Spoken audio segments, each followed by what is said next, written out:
This is Movies, a podcast about the act of cinema. And with me today, he is ready to rumble. It is Hans. Hello. How's it going?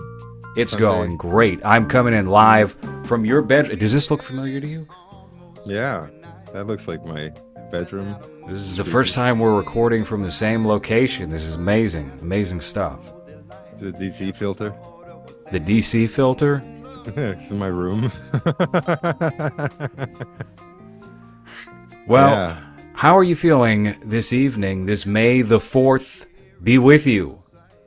Oh, right. That's today, right? What are you doing to celebrate? I have my Star Wars comic book here with Qui-Gon right. Jinn and Kylo Ren and Luke Skywalker. The one that I'm sure you read already, right? Absolutely. I read it 3 or 4 times over. What's the story? It's about an inquisition in the wake of Order 66. All Which Jedi must die. Oh, right. Okay. So there's always a fight going on between the Jedi and the Sith. Yeah, it's very interesting. It's not predictable at all. It's not, something they've done. Somehow, the good Hundreds of times. guys always win, and the bad Crazy. guys always lose. Well, it seems like the ones where the bad guys lose are books that nobody gives a shit about, right? And it's like, oh no, the story in this book that was written in like 1994, where we show the cousin of a character that was in the movie for 3 seconds. He's the most powerful Sith in the universe. It's like, what? Okay. Yes, it's always the one that they never feature in the movies for some reason. Or if they do feature them in the movies, it's always a character that's played by a professional extra and not an Yeah. actor you would ever recognize. Yeah, it sucks. But we're not talking about Star Wars today. No, we're talking about another franchise, another enormous fandom that's still around. It's still healthy, but I wouldn't say that it's as energized as it has been in the past. And that is the wrestling, professional wrestling fandom. I feel like Well, this would have been a good one to have Cody Clark on for because he was a wrestling yeah. fan, right? I don't know shit about this, but I did recognize like every single one of the wrestlers featured in this movie. Oh, wait a minute, hold on a second.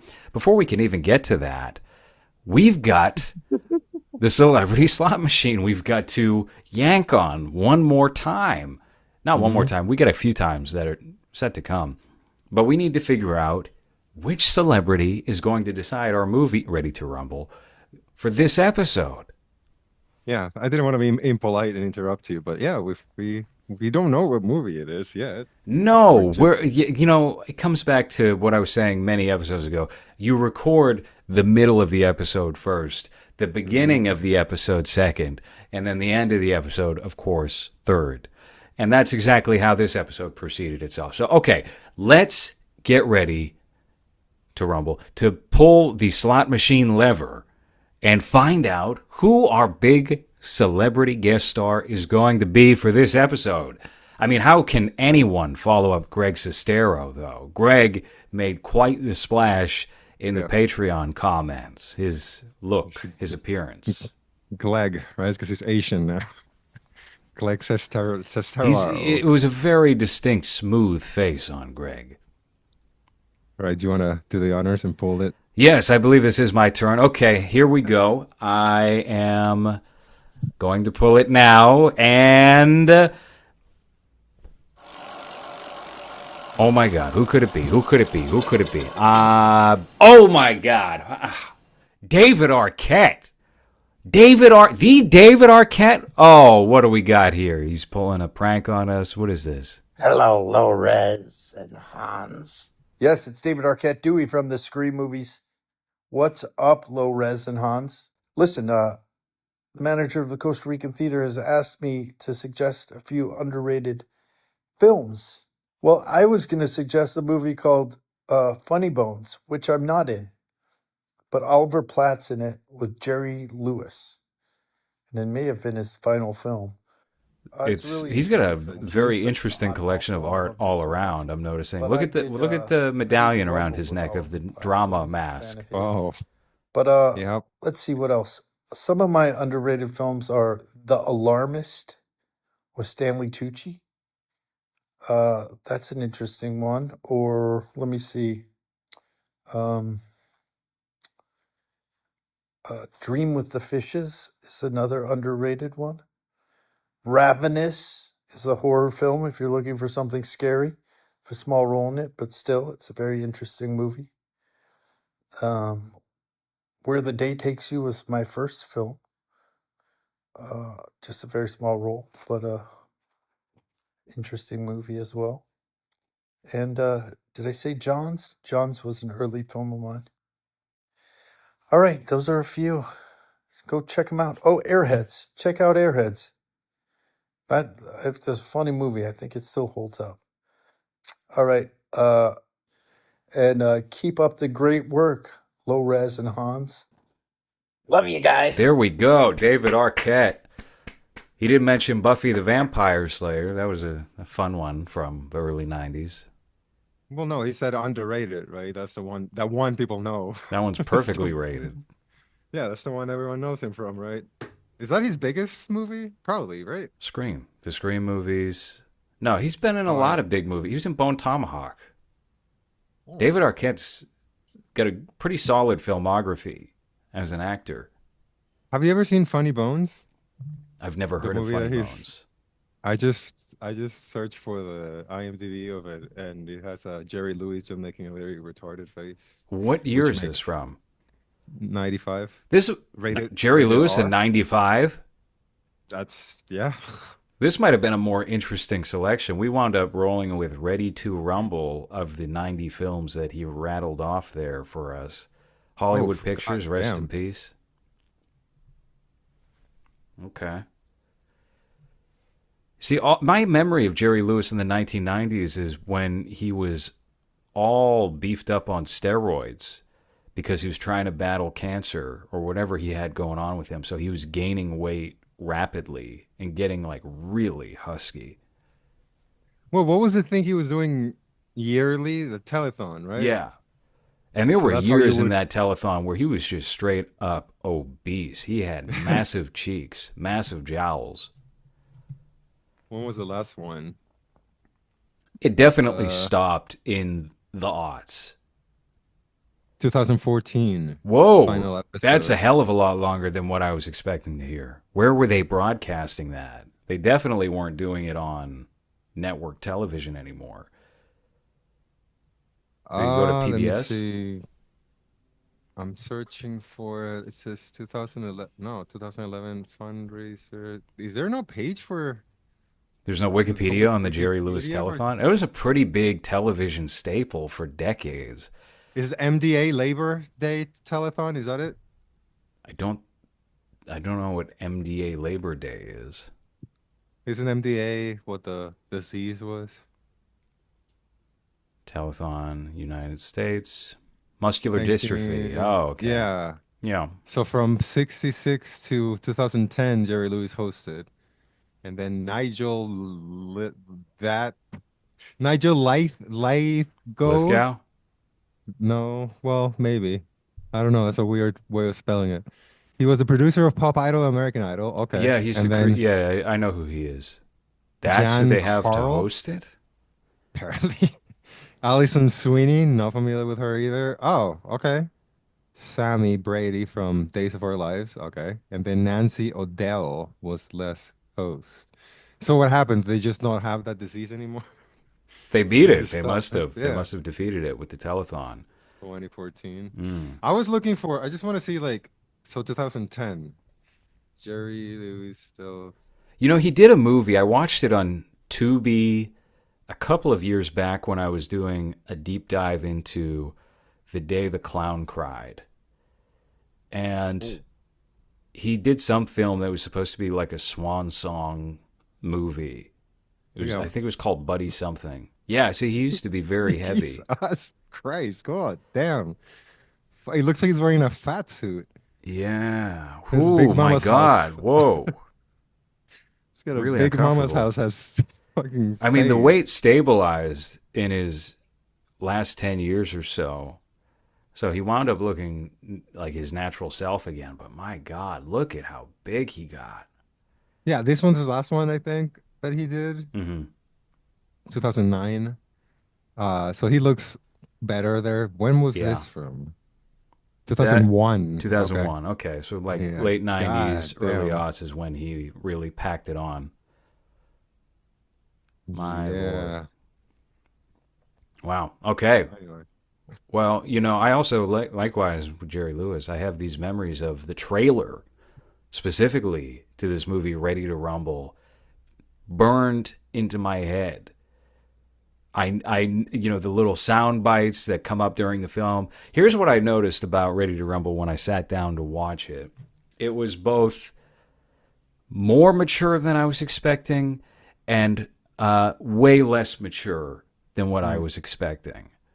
I thought they were going to do a full-on Dumb and Dumber thing where it's like, yeah, we have a world that's an established, grounded world, and then these two characters are idiots. But that's not really what this movie is. The movie is these guys are 19 or 20 years old, but they behave and think like 12-year-old boys. And Yeah. actually, there's no established order to this world that we're being introduced to. There is at first. At first, it's very set in the reality we live in, which is that wrestling's fake. These are Yeah. pre-planned matches. It's all acting. And you're expected to throw that out the window by the end of the movie, which is he's actually going for the belt, even though it seems like he committed a real assault. They assaulted him, but the match is now real, and the other wrestlers, for whatever reason, are on his side. They just stopped thinking about it. And so then I had this grand encapsulation of the movie, and I was like, this is one of the last few movies that was designed specifically for 10-year-old boys. 10-year-old boys and 10-year-old boys only would enjoy and sit down and watch this movie and like this movie and go along with it start to finish without any questions at all. Yeah, and it's not even it's weird because I did a little bit of research, and apparently this movie came out when WCW lost the Hold battle on, with what the fuck WWE. is going on with your voice right now? Did you just take some helium? What is going on? Why? No, why? What happened? Ah! What happened? Your voice is really squeaky. Really? Yeah. I don't know. But I did No, a, no, I no, did a no, no. We research. can't. We're not going to be able to proceed with this podcast if you keep sounding that way because it's going to sound ridiculous. What did I do? It Is it my sounds like. microphone? Do you have like a level or something where you can adjust the pitch of your audio? Not that I know of. Okay, well, can you do like an exaggerated deep voice for the rest of the show? Oh. Because you literally sound like you What the just fuck is going inhaled on? Wait, helium. hold on. I mean, I would say this is definitely a problem on my end, but I didn't do anything. I haven't. I haven't done anything either. Is it Oh no, better? no, your voice is normal now. What a Okay, weird. strange instance. This has never happened before in the history of this podcast where your voice has just suddenly gone up 30 octaves. It's like we were recording the podcast 10 years ago. That's what we sound like a lot. There's me. Or Yeah, high you were pitched. doing an impression of Yeah. me in 2013. What I was about to say is that I did a little bit of research as to why this movie was even made. And it seems like this movie came out when WCW had lost the battle, the ratings battle to WWE in the 90s, where they had that invasion of NWO and all that shit. But I don't understand because it was with WCW, but then they have like the worst way of showing what a wrestling fan is because they're like really stupid kind of losers that everyone makes fun of, right? And then they end up believing that wrestling is real and like it, they're just put into I feel like a horrible light as like wrestling fans. So I'm like, okay, so this is not for wrestling fans because you're making fun of them for being losers, right? But then I didn't even think about, yeah, it could just be for children because there's nothing sexual. There's no like very like dirty jokes or anything like that. There's some really. dirty jokes, but not like excessively yeah. so. It's like, hey, there's boobs. Hey, we're going to show a girl wearing panties. Hey, we're going to show a bikini. It's stuff like that. and it's very Biodome-ish too, I feel like the interaction between the two characters where they're just kind of like retarded, but it works for them only in this entire world. Like the world around them works as a regular world, but theirs doesn't. Because even at the beginning when they do have a real job, and at the beginning they're just having a burger next to a pipe that's like leaking shit, and it's Mhm. just like, yeah, whatever, this is our reality or whatever. So yeah, looking at it through the lens of maybe this is just for children, I guess, yeah, that makes sense. Because even the story doesn't really make much sense. And if you know how wrestling works, this is not how wrestling works either, you know? No, it isn't. And it really is. This type of comedy, I think, is so unique to this decade in particular Yeah. because you have several successes within that. And Biodome is one you mentioned. Dumb and Dumber, of course. I think that's really what was responsible. I can't think of one that precedes Dumb and Dumber. Can you? Mm, mm, no. No, where it's just like straight up comedy like that, just two goofballs. No, probably No, Dumb and Dumber I is think the that's really what set the tone, and people were trying to recreate that. Because yeah. I can't picture in the early '90s what was going on that, comedically anyway, that would have had rippling impacts later on. It was really just like Jim Carrey, and then you had '90s SNL, and those were the Yeah. only two things that were going on in that decade. Yeah, and then you had the entire 90s with studios trying to do Dumb and Dumber with lesser actors and With lesser Stephen comedians. Baldwin or Pauly Shore, Yeah. Brendan Fraser's crept in there somewhere. Yeah, what Encino Man, right? That was one with Pauly Shore. Yeah, lesser 90s buddy movies. I guess do you think that evolved from movies like Lethal Weapon or was Dumb and Dumber before that? Oh no, I mean, if we're looking at, because I wouldn't even consider Lethal Weapon a comedy, even though there's comedy elements. They were doing buddy comedies in the '60s. I mean, Right. Jerry Lewis and Dean Martin would do those. So that, or Abbott and Costello is probably the first one I can Mm. remember. Oh no, no, no. Who were the silent film ones? Um, There was a silent film duo that kind of looked exactly like Abbott and Costello. It was a Lauren Hardy, Laurel and Hardy. There you go. right? Laurel and Hardy.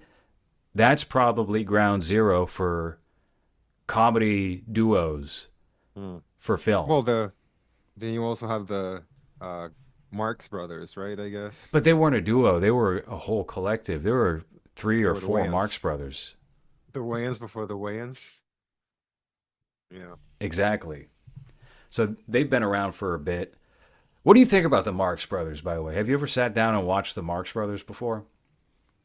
I think I've seen Duck Soup, and that was kind of struggle to get through, to be honest. You really got to be in the mood for it.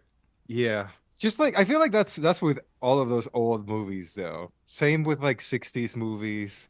I feel like from the 70s on I can kind of watch them whenever, but for like 60s and 50s and before that, you kind of have to be in the right mood and no distractions.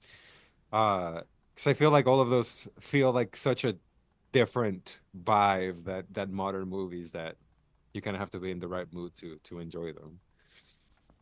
Yeah, absolutely. I mean, I enjoy the Marx Brothers. I think Groucho Marx is very funny, especially some of his banter on his game show. Or there was a 1950s. This was before they figured out the formatting of these things. I actually included a snippet of it in Mass Stay Lottery.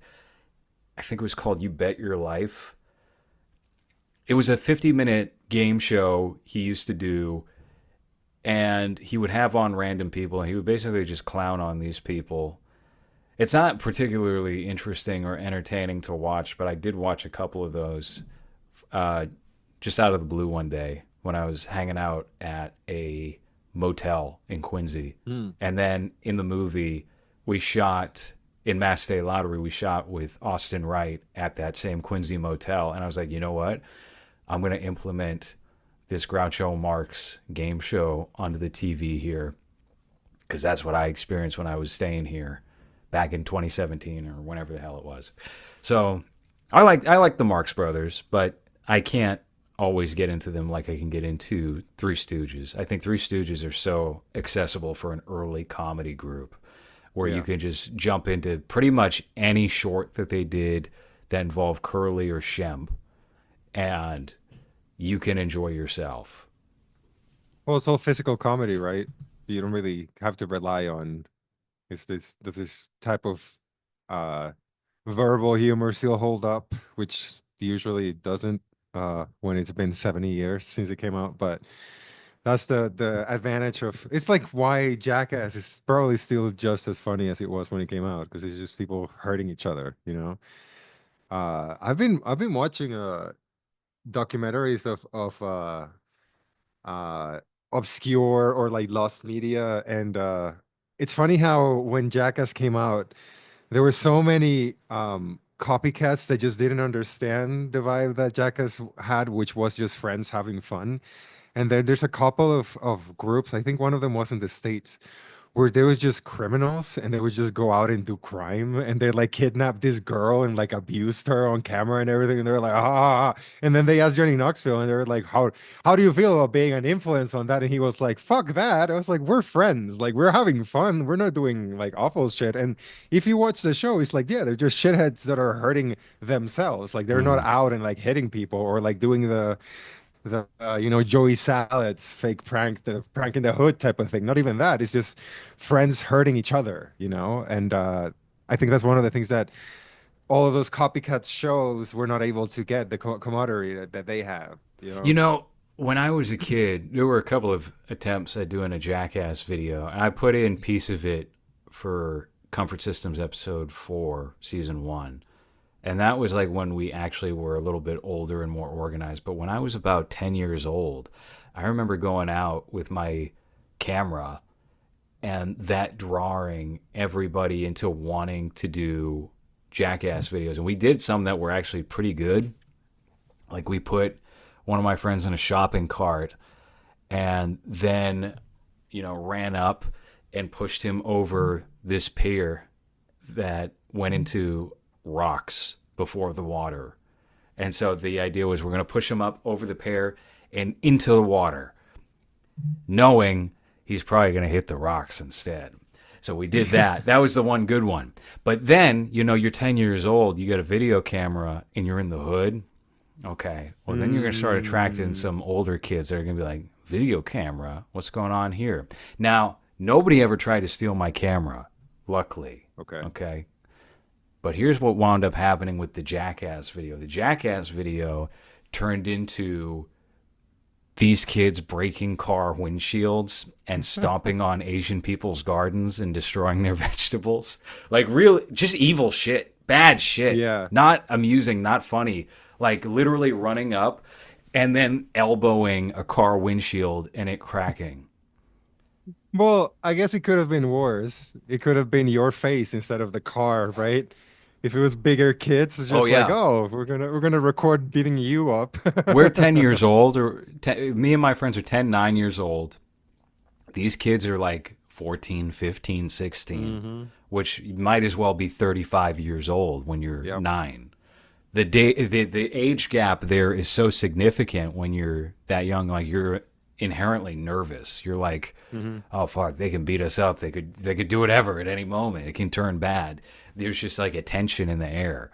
It's like when you see one of those videos of like two cats meeting each other in Yeah. they're strays and they're in the neighborhood, and then you just hear wow wow wow wow wow wow, and And they just it could go tails that are way. getting fat. Yeah. Exactly. So Yeah. yeah, that was my memory of that, and it has to be influenced not just by Jackass, but by the popularity of wrestling during that time. I mean, they banned wrestling attire and action figures from my elementary school because they thought it Damn, was that such a bad? bad influence. Did it? Did anyone like hurt each other, or were they like Kids were practicing wrestling. wrestling? We had a local wrestling league, and here's Okay. how this started. Somebody threw their mattress out. And then one of the kids in my group of friends just grabbed the mattress from the garbage and dragged it to his yard. And then suddenly that was the wrestling ring. So And how many so of them broke their neck or arms or a leg? it's really remarkable that nobody was seriously injured at any point, you know? But that became, all right, we're going to have wrestling matches on this mat. And the mat was an old mattress found in the garbage up the street. Yeah, zero protection of anything. Just Oh, yeah. yeah, Oh, yeah. yeah. Hurts more than if you use the ground. Probably. You know, I had good fortune with that wrestling mattress because one day I decided to go over to it when nobody else was there. And I don't know why, but I decided to pick it up. And what was underneath the mattress was Mario Party 2 on What? Nintendo 64. I was like, oh my God, this is crazy. Mario Party 2 on Nintendo 64. And then I took it home and I told nobody because I was like, some kid definitely, for That's whatever reason, brought this out. And I almost certainly know the person who it really belongs to, but now it's mine. yeah, And I'm great going to game play too. it all by myself, and I can't invite any of my friends over because they'll recognize it's probably their cartridge if I pick the Yeah, wrong yeah, friend. yeah. They'll know I'm not buying a fucking $60 Nintendo 64 game. I don't have that type of money. Total jackpot. Total That was like jackpot. that was my biggest regret with having a Nintendo 64 because when PlayStation came out, it was around the same time, right? But when I bought it, we took a trip to Florida. We went to Disney. I was like 12 years old. And they had the Nintendo 64 next to the PlayStation, but the Nintendo 64 had a South Park game. Ooh, yeah. And I was like, oh, well, I'm gonna get the Nintendo 64 because it has that South Park game. Now the game sucks. I didn't know this because you didn't have the websites that you have now where you can, see if a game sucks or not. It was like with CDs where it's just like, oh, it's one good song in this whole fucking thing, but I bought the CD, so I'm screwed. And then I got home, and all of my friends had PlayStations. Why? Because you could pirate it, and then you could just buy literally any PlayStation game for $1, but you couldn't pirate Nintendo 64, and each game was like $60 at the time. So I was like, okay, cool. So I have three games for the entirety of my Nintendo 64. And Oh, my yeah. friends just had like fucking 30 PlayStation games. And I was just like at the end of the day, I ended up even not even playing my own console. I would just go to my friend's house to play any other PlayStation game because I was sick of the three that I had and because no one else had 64. Uh, but yeah, 64 was an that's, underrated console, I feel like. yeah. Because PlayStation came out at the same time and then Dreamcast followed shortly thereafter, and those systems were more they were pushing the technology a bit more. Nintendo 64 was just an advanced version of Super Nintendo. The graphics were more well shaded, more Yeah, polygon, dimensional, yeah. but it didn't compare to PlayStation or to Dreamcast. But there were a lot of fun games on the Nintendo 64. And it's funny you mentioned South Park. That absolutely made a difference in what system I was getting because I remember that South Park game and wanting to play that. And it was during the time when South Park was this, not just edgy, but it was like, I don't know, it was just so cool. It was this It was cool late night animation show that had a dark reputation for some reason yeah. because it inspired the wrong people to do stuff. And it was funny. They were taking all sorts of jabs at sacred cows. It was this interesting commodity that came about that was like such a perfect 90s relic. It was also niche enough at the time, so it wasn't as huge as it was, let's say, a couple of years ago. It was still kind of just very only in Comedy Central. The internet wasn't really a thing yet, so it wasn't able to spread that way yet. Hmm. So it was still kind of like an underground thing, as underground as you can be being on cable, where it was like that thing of like, oh, this is edgier than The Simpsons, which was still, a thing there. But then you play the game and it was very disappointing. Oh yeah, the game Oh, is notoriously one of the worst games of all time. yeah. Although I had the South Park racing game, which Oh was yeah. a lot of fun. That game was pretty solid, if I remember right, and that was part of the rotation for sleepovers. It was GoldenEye, it was that, it was WrestleMania 2000, Hell yeah. and one other game I'm forgetting. Maybe just like Mario Kart or Mario Party. Uh the there was a South Park Chef's Love Shack game, Mm-hmm. which was a mini game. I remember buying that later, and I was also just like we had like 10 mini games or something like that, and that's it. It's like they were really fuck with you with those franchises back in the day, where it'd just be like, well, it's a game, and you like this show, so buy it, and then you buy it, and there's like nothing. I remember there was a Jackass game that came out. This is like in like Oh PSP, yeah, that was and kind of it's late too. That was terrible. PlayStation 2, wasn't it? I remember a PSP. I don't know if it was on PlayStation 2 because they also did a Little Britain minigame for PSP. Who's buying the Little Britain PlayStation game? I don't know, but I just remember there was a lot of just that of just hey, do you like this show, right? Hey, buy the game, and then the games were just never good. Yeah. Yeah, I mean, for me, when it comes to wrestling, I was actually never really a wrestling fan. It never appealed to me. I was aware of it. It was unavoidable. It was one of these things that defined 1998 into 2001, I'll say, Mhm. where you Yeah. had a lot of WWF. Some people like WCW. You get the WCW roster in this movie, Ready to Rumble, Hmm. and it was frequently juxtaposed with Eminem. Eminem, Kid Rock. Limp Bizkit. Yeah, no, Limp Bizkit was kind of out by that time. I feel like their their run came to an end in terms of popularity around the time they dropped Nookie. And then the last Mm. album I remember hearing about was the Hot Dog Water one. What was it Chocolate No, Starfishes but and they Hot were Dog yeah, Water? yeah, yeah. But they were huge on that one because Rolling was the Undertaker's intro song. So Ah, they had a thing because I even remember that for one of the games in PlayStation 2, I think it was one of the SmackDown Know Your Role or whatever they're called. You could unlock Fred Durst and play as him, and the intro was Fred Durst, singing "Rolling" or whatever. So I remember that they were big with the wrestling audience just because of that. The Undertaker had a gimmick of like a bike gang guy. So he dropped the creepy Undertaker, and then for a couple of years he was just I'm a Harley Davidson type of guy, and that was his intro song. Uh, but yeah, I mean, I this is something that I mentioned to you yesterday that this movie that we're supposed to be talking about, Ready to Rumble, it feels like a movie exactly from 1999. it Everything does. about it, the look of it, even the way that they talk to each other, but especially the music that they pick for it, the transition music from scene to scene. You hear just a lot of just classic 90s like alternative rock station rock that really just places this movie in that specific, 98 to 2003 period of time.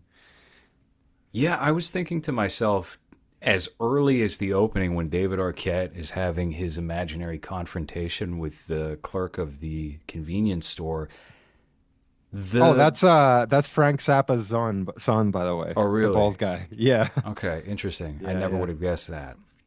I was just thinking the bare minimum amount of effort that was required to make these movies was still so much higher than what it would be in less than 10 years from the point this film was released. Because I was looking at that confrontation and just like the blast of color on both of their faces to make it this toxic green color, Mm. which I did, not to keep talking about Mass State Lottery, but I would do this specifically because I thought, all right, well, this will be like a very weird, nauseating kind of color lighting scheme here. They do that in the convenience store to distinguish reality from David Arquette's fantasy, and you don't see any of that at all ever in movies. Yeah. In fact, nowadays, the convenience store wouldn't even be there. It would all be filled in post, and the breakaway glass, well, then that would just be an Indian guy handling that. And after the movie's already shot. So I really appreciate all of that. And it feels like the last hurrah of 20th century pop culture infused with movie making. And you referenced the music. I was thinking more the cast. The cast feels so distinctly 1999 as well. Let's put aside the wrestlers, right? The wrestlers are obviously of their time. You have Sting, who just, his motivation for sabotaging why Joe Pantoliano, there you go, there's 90s actor Yeah. number one, slimeball in this movie, slimeball in every movie. Mm-hmm. Okay, Pants. David Like Arquette. Eric Bischoff, yeah. David He's playing Arquette, Eric Bishop. perfect guy, yeah. You have Terminator. Scott Kahn, who's kind of like, all right, yeah, he was in some movies around this time, and then he took a decade off, came back on a CBS procedural. Now Yeah, that he he's plays 50. he plays generic handsome-ish lead role. Generic, I'm retarded, but my friend is more retarded, so I'm normal-ish. Normal retarded guy, normal dumb Yeah. guy, and then movie Yeah. dumb guy. Yeah. You've got those two. You the also, Shermanator. yeah, he pops up, the Shermanator. That's right. I almost forgot about him. Carolyn Ray. Oh yeah, Sabrina the Is Teenage also- Witch's aunt. She plays the ex-wife of Oliver Platt. There you go. There's another one. Although his Another. career's been more durable. He's on The Bear, and plays like Oh. a heavy mob uncle guy. It's just like come on, you were wrongly cast for that, and wrongly cast for this movie too. I think that was the idea, but clearly he's still not equipped to play this wrestler. I think you want somebody who's more like a John Goodman type than an Oliver mean, Platt. It's such an odd choice for a lead character that two retards would think is cool. Because the king here is just a fat older guy that kind of sucks at wrestling. Like he's not athletic at all. He doesn't really do any cool moves or anything. And they're like super hyped for him and they root for him and they want him to like, this is the cool guy that we support. And then as soon as he shows up, he's like, Oliver Platt, really? Like you couldn't even Goldberg isn't he? Couldn't Goldberg is huge. At I least, loved you know what I all mean? the cutaways that are clearly not Oliver Platt doing the physical activity in the ring, and then they cut back to Oliver Platt making a face. They did the same thing with another actor in this movie, Martin Landau. Why did he agree to do this movie? Wasn't he Oscar nominated, or maybe he won for Ed Wood only a couple of years before, back in '94? Well, he's like a real actor, Yes, right? yeah. Yeah, Bela Lugosi, he won the Oscar for that. He won the Oscar and then proceeds to do Ready to Rumble within 5 years of that. Yep, 95. Uh, there's a Rey Mysterio with no mask. So he shows up there. He's in the movie? Yeah, one of the reasons why apparently WWE hasn't touched this movie is because Rey Mysterio is one of the biggest sellers in the company because of the mask and because he's little, right? And in this movie, it was in a period of time where he wasn't wearing a mask in WCW, so they can't show his face. So one of the theories, the reason why they haven't re-released this movie, it's probably more to do with the fact that it's kind of shitty, but it's because Rey Mysterio being one of the biggest sellers of merch for WWE, they don't want the mystique of the character to get lost because he looks like a little Puerto Rican boy with no mask. Like he's like a little short guy, right? So then all the mystique from that character is completely lost if you're able to see his face, and you see it in this movie. You're just jumping around. I never But would it have had- recognized him. Yeah. But there's a lot of just John Cena shows up at one point Really? for like a Mike a second when they're interviewing Goldberg in the gym, one of the guys in the backgrounds that are working out, one of the bodybuilders, just John Cena, he has like a yellow flat top haircut, very early, very like before he was anybody. But I think that was a fun part for me in this movie where I was just like, oh, I recognize a lot of these guys. But I think the choices to pick the actors that played actual roles in the movie, like Joey Pants, it's kind of like that's an odd choice for a piece of shit. Yeah. I mean, I think the only people who are well cast in this movie are David Arquette, because he's the only kind of guy who could play that character, and you believe him as this borderline adult wrestling. Wasn't he playing Deputy Dewey, Yep. who's like 30 years old, and here he is playing a 15-year-old boy? And he was the Strange. same year, wasn't it? What's that? Oh no, 2000 was. 2000 was Scream 3. He was getting Oh. ready to hang it up. Wait, Dewey. Okay, so Dewey appears in the three. I've never seen that Scream He's movie. in all so of he them appears. with that Wes Craven directed. Does he actually play like a dumbass? Dewey's I wouldn't say Dewey's stupid. Okay. Dewey's he's not like he's not a competent law enforcement officer. Okay. Because He's not a good detective, but he's not an idiot. I only know Dewey from Scary Movie, so that's the image that I Didn't have you of him. say It that just, you were going to sit down and watch the Scream movies a couple of years ago? yeah, I tried.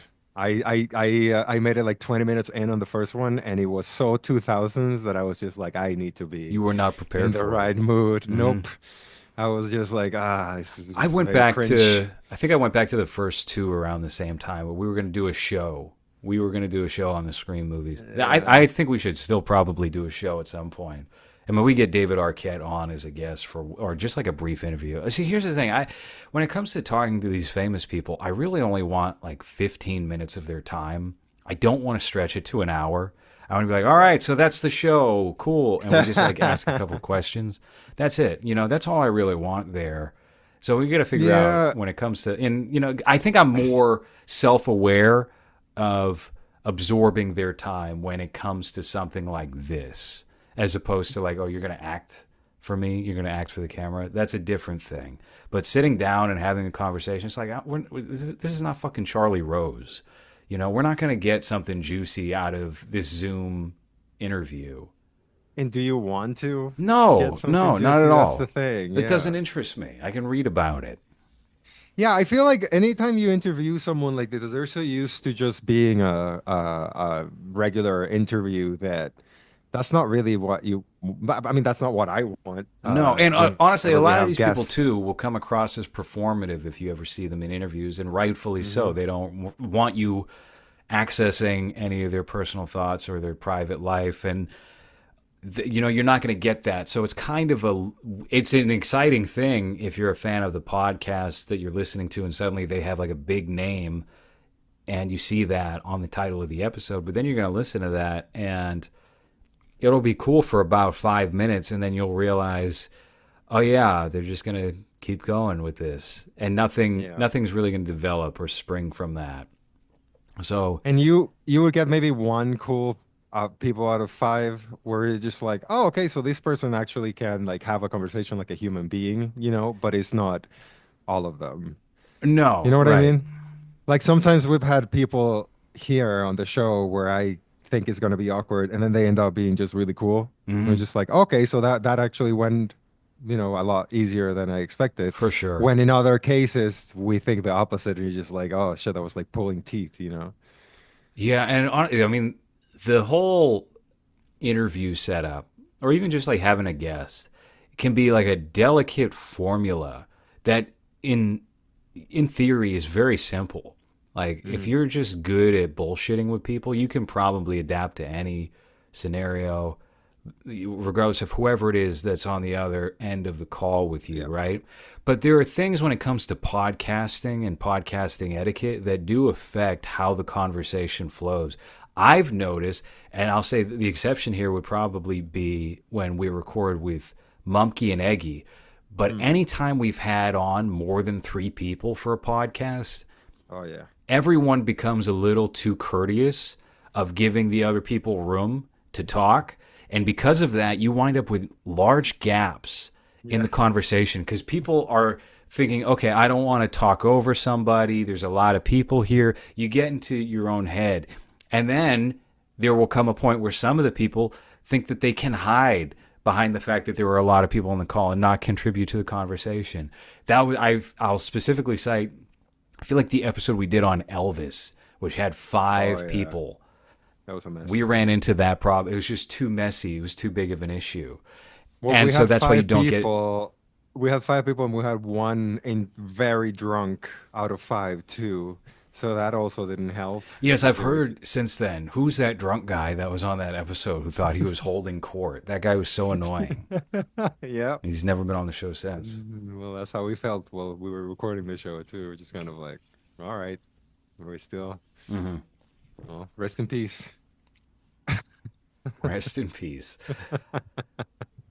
Who was the who do you think was your top wrestler during this time in WWF, WCW? When did they merge? They merged in 2001, right? I think it was 2000, Was it late? Was it later than that? 2006. I think it's closer to 2006. Let me see. That feels kind of late for me. I feel like it was Oh, 2002, 2001. 2003. 2001 they Got it. bought. On the Yeah. money. They bought WCW. Yeah. I'm just trying to remember because I remember that there was uh a video game that they put out that was, oh no, that was SmackDown versus Raw. That's when they split the shows. But who was my favorites were Yeah. always tag teams. So I was into like the Dudley Boys, who were just The these Dudley Boys. Of course, your favorite were the Dudley Boys. yeah, the Dudley Boys, or like Too Cool. You remember Too Cool? Who were just these two wiggers that would dance with like a Samoan fat guy that was like their muscle, and he wore a thong, and he would put his ass on people's faces. Yeah. Yep. And then there was another guy called the Hurricane, who was like a fake superhero. I like By the way, when those. we had our little Never local fake watched. mattress wrestling league, some of the older Yeah. kids would fucking do that. They would pull their underwear aside and do that exact move you just talked about. Or they would try and like they would take their sock off and do Oh yeah, Mankind. Mr. Was it Psycho. Mankind who had his Yeah, yeah. yeah, Hmm. and then they would like chase you. And if you were a Right slow in your one, mouth. you're getting a fucking sock in the mouth, some kid's sweaty sock in your mouth. Horrible. Uh, I remember jumping on top of a car to like try and escape this older kid, and luckily I did. But some of my friends not so lucky. I think I was gonna ask you, did you ever go through being at one of your friends' house and then their brother would just start doing wrestling moves on them, and it's very awkward because they're hurting them, but they're also bigger than you, so it's not like you're gonna do anything because you don't want to get hurt. Because I would happen to that would happen to me. I had a friend that was like very short. He was like, I don't know, like one of the short guys from class. So his brother would always bully him. And I remember going to his house at this time. He had a computer, but this was like a fucking old ass gray and yellow screen computer. Wasn't even color yet, right? So we're talking about really, really early. We used to play like a. Now that we mentioned Three Stooges, there was a Three Stooges game that was black and white. It was like mini games or whatever. What? There's Yeah, a Three but Stooges video game? yeah, there was a Three Stooges like what is it, floppy game. But I remember that one day we're just playing in his room, and then his older brother, who was like 3 or 4 years older than us, he would just came in and like throw him around in bed and start doing like the walls of Jericho on him, or like just stretch him, and I would just sit there very uncomfortable, like the story of like the black kid that's in a White House, and the his friend is yelling at his mom, and the black is just sitting there awkward, though not knowing what to do, right? That was me, because I was just sitting there like I don't want to get involved because I don't want to have the walls of Jericho on me.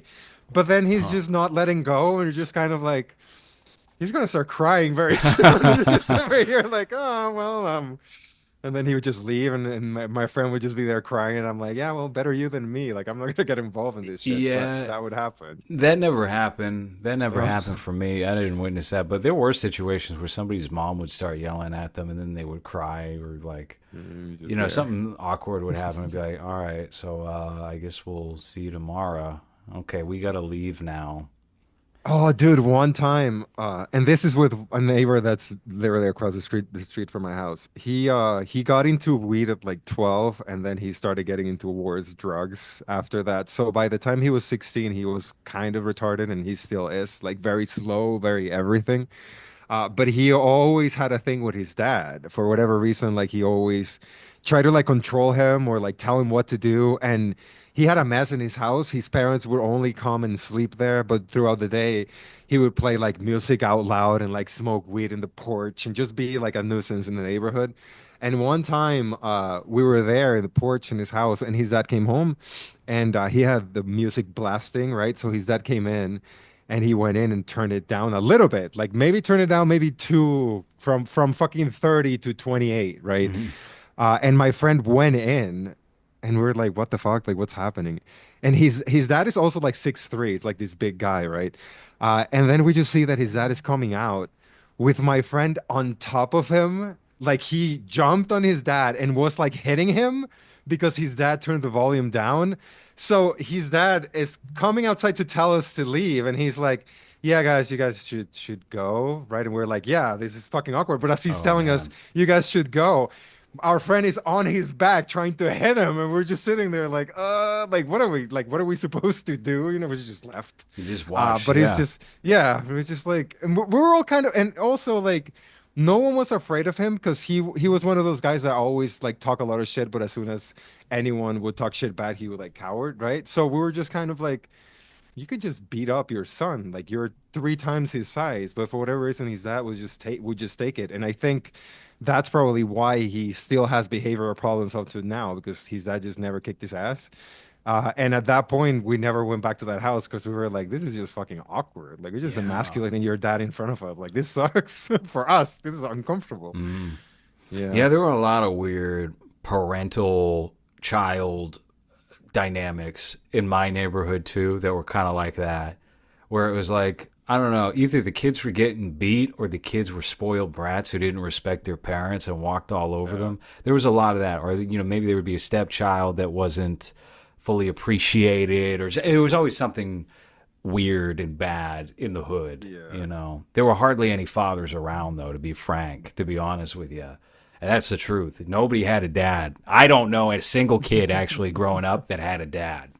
How about that? Perfect late 20th century, 90s children.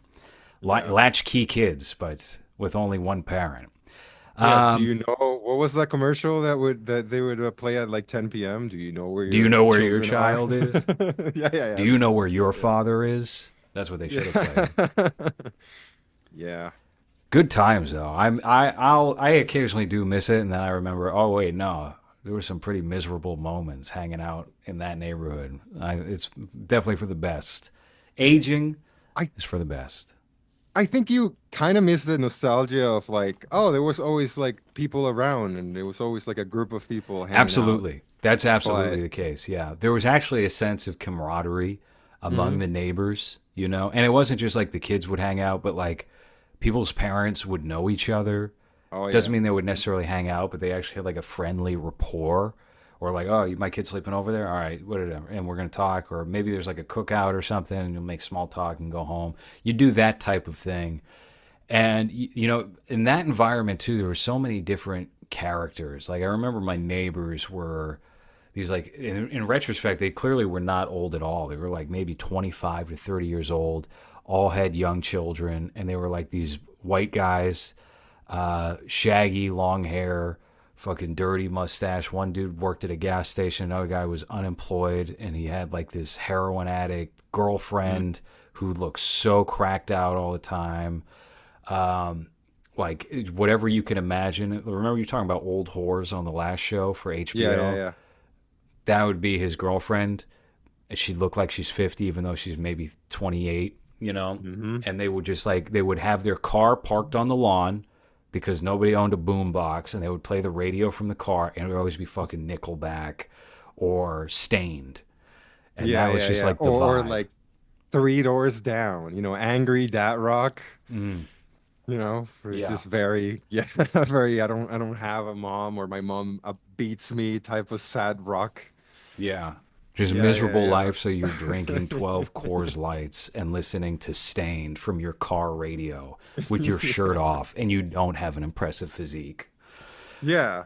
The what is it? The neighbor from American Beauty. It's like you're just pushing trauma down with angry Yeah, music. but that neighborhood's too nice. Like that father is still too well adjusted. I would be thinking more like not even Uncle Rico, because Uncle Rico's like too far down the ladder Mhm. because he was living out of an Airstream or something, right? Yeah. But But there was like King of the Hill, I think King of the Hill is oh, probably okay. the closest thing Yeah. to that. There was also a feeling of safety though that I don't feel you feel now because like you would know that even like if anything happened, there was a parent that knows the kids that would be around to help if anything happened. So even though everyone was like on the street until late, which you don't really see anymore, there was some type of like someone's going to be looking up for them even if it's they're doing whatever just because everyone knows each other. Yeah. I don't think you get that anymore. Like I've been living here for since I came back from England, what, like 10, 11 years, I think, something like that. Dude, I've been seeing so many just new people that I've never seen before that have just moved into places here in the neighborhood that just don't interact with each other. So it's just like, oh, who the fuck is that? You know, and who's this person? Like no one gets together anymore. Like the neighbors only talk to the ones that they've known forever. Yeah. And the new people just don't really have any interest in having a relationship with the neighbors that have been here for a while either. So it just everything just kind of feels disconnected. Like it's not, it doesn't really feel like a neighborhood like it did growing up. And I don't know if it's like the nostalgia, like we just said, like the fact that there was always someone around, or like it felt different. Maybe as a kid you don't really see it as you see it now, but I think like that's been lost with generations. Like I think screens, social media, and the internet, and how dangerous things got in places have just taken that away, and now just people don't trust their children to be by themselves.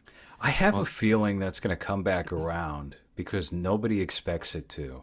People mm, think that we're just going to keep going on this track of technology, and we will. We definitely will. It's not going to stop. yeah. But I do feel like the first step back from all of that is the fact that Gen Z seems way less interested in social media than millennials do. Mm, Certainly, the more, we'll say, browser friendly social media platforms, I think maybe they update their Instagram stories. They don't post at all. yeah. And you will see some people with X accounts, right? But by and large, Gen Z seems to be into what? Just gaming, and that might be it. That might be it for internet activities. So I don't know. I think there will come a point where maybe it starts to come back around that people are just interested in the real world, exploring the real world, and developing something. It seems to be coming What? out in particular fashions, like the renewed interest in religion and what have you, trying to find somewhere where there's a semblance of community, right?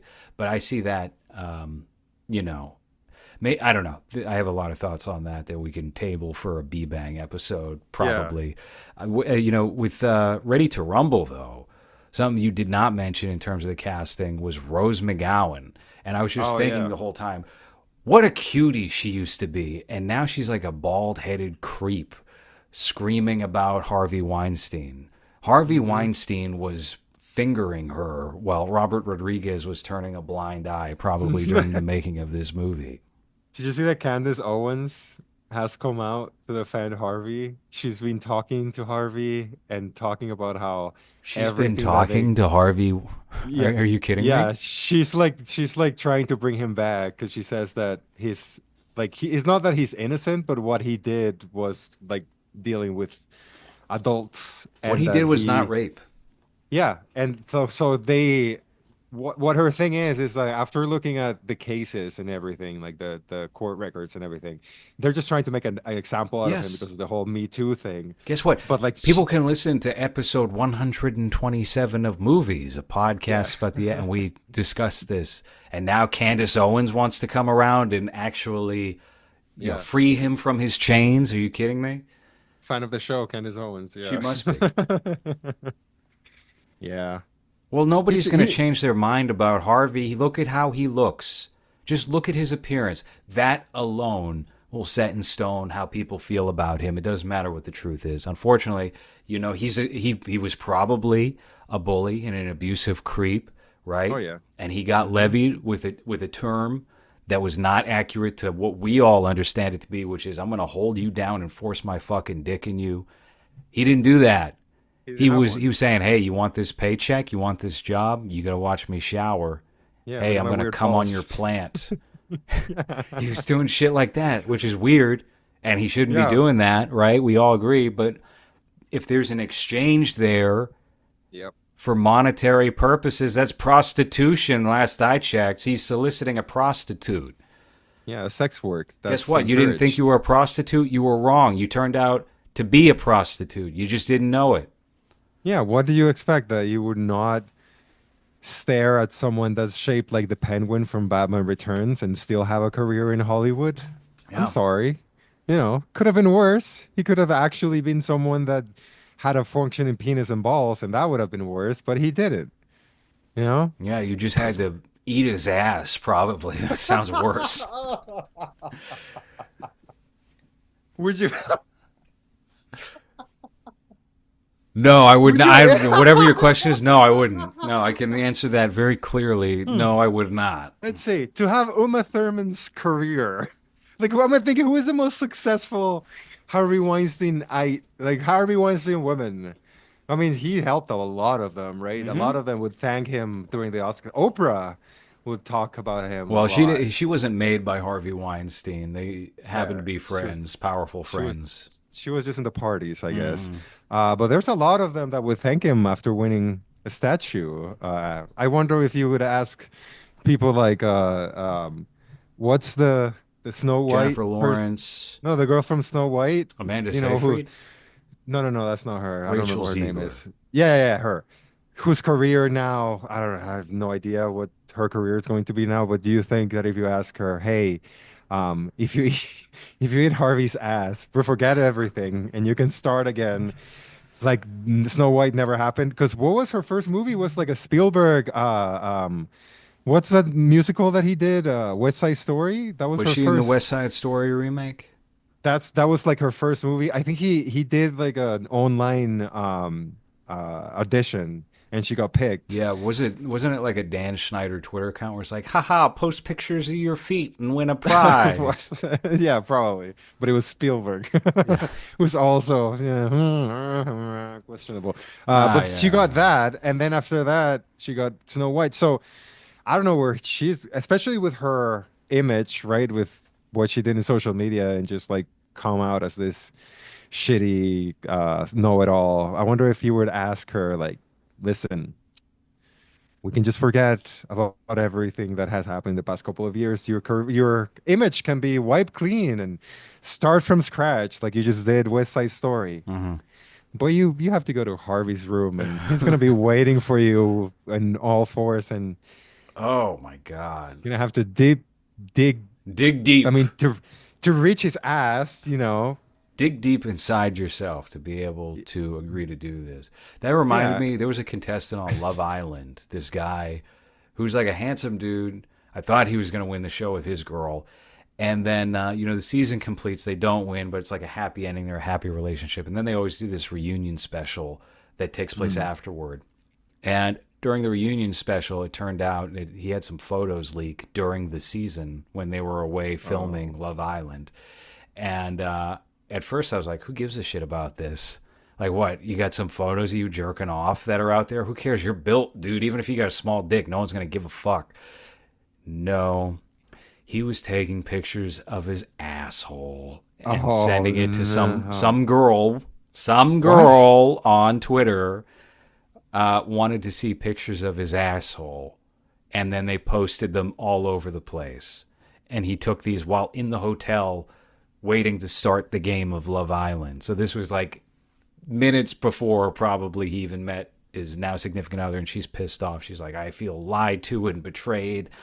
And it's like, no, you're just embarrassed. He didn't lie to you. He didn't know shit. This was an Yeah. accident. Now you're feeling like you dated a gay guy, right? Because he clearly got catfished, or I he knew it wasn't mean, a girl.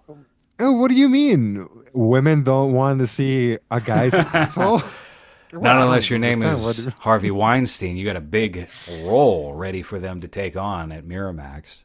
that sounds like those women that get catfished by like a model from By India, Brad right? Pitt, you mean? By Brad Pitt on Yeah. Instagram, who's in the hospital and needs $100? Yeah, there was one from 90 Day Fiance who was this older, like 60-year-old woman who went all the way to India to date a model, and then she showed up, and it was just this chubby little Indian guy, and she stayed. But then it's just like, man, you really believe that a model wants your 60-year-old ass, and he's asking you for all your money, and he only sends you pictures? Hmm. Okay, yeah, all right. They're all Oh, oh, oh, professionally taken photos. oh, by the way, do you see how that Razor Fist thing came out and it was all bullshit? Yeah. I told you guys this. I said Yeah. this because he's a virgin or whatever, so he couldn't even commit a crime. He's saving Yeah. it for marriage. That Oh, was is the that it? big Hail Mary play. I mean, honestly, as soon as it came out that the girl who was accusing him of doing stuff that was against the law had BPD, I was like, all bets are off. Everything Yeah. coming out of this girl's mouth is a lie, because that's just literally how Mm-hmm. those girls behave. I can't speak to how that comes across in guys, because that's already very rare. Because Pete Davidson has BPD and he's clearly wacky, he's crazed. But it's not, I have a feeling it's probably not the same situation where a woman with BPD will just be straight up evil, pathological liar. You've dealt with that, right? Yeah. I've- Yeah. I've talked about that the- on the show before. yeah, When I was yeah, 20 yeah, and yeah. 21 years old, I dated a girl with BPD, and she straight up just made up lies all the time. All the time. And then when we broke up, she started writing like fake posts that she later deleted, or like her blog was deleted, about how I beat her and how these bruises that she would get like on her own because she was anemic. She was like, yeah, he punches my legs. I was like, if I was pissed off at you, I wouldn't be aiming for your fucking legs, bitch. Yeah. But, Not the part that everyone can see. yeah. You're not retarded. But she would, Yeah, she your would, leg- your you ribs. know, she would do stuff like that. And luckily, all of her friends knew she was a liar, because she had done and said the same things about her last two boyfriends. And they knew. They knew, oh, this is her MO. Whenever a guy breaks up with her, she then makes up stories about all these sorts of things. And luckily it was just that, you know. But that's a long time ago. That's another lifetime. And not the cleanest breakaway, but certainly a clean breakaway, you know. I'm lucky I survived that situation. There was, you know, I got a hot coffee to the face and shit having to deal Oh, with her. fuck. Because I didn't want to take her to go Wow. see Twilight. And I was like, fuck this. I got to get the hell out of here. I got to go. Jesus. No, you got lucky. Yeah, I could have. It could have been a lot worse.